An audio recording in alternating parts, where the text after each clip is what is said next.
Tenim uns treballs, per exemple, com hem explicat altres vegades, de reciclatge de comptadors, que també dona feina a unes persones temporalment. I dic temporalment perquè això és important també ressaltar-ho.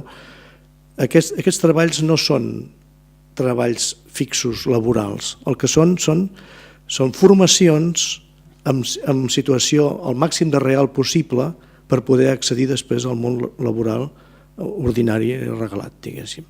L'empresa de Passols, Energia, ens cedeix els comptadors que ara retiren els que són antics, diguéssim, i els substitueixen pels comptadors digitals, i tots aquests comptadors, el reciclatge podria passar a una empresa normalitzada que en trauria un profit i l'empresa que els cedeix també en trauria un benefici.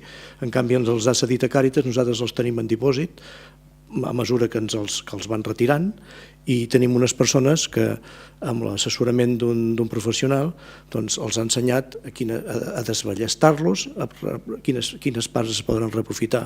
Evidentment el coure, l'alumini, se separa dels plàstics, etc. I això es ven. I l'import aquest els serveix pel seu propi sou. Per tant, és un programa senzill, però que s'ha hagut d'organitzar de manera que fos rentable. I aquesta rendibilitat pràcticament va amb el reciclatge. Hi ha uns costos afegits que sempre hi són, però en bona part els mateixos cobren en funció del que reciclen i del que treballen i de la venda del producte.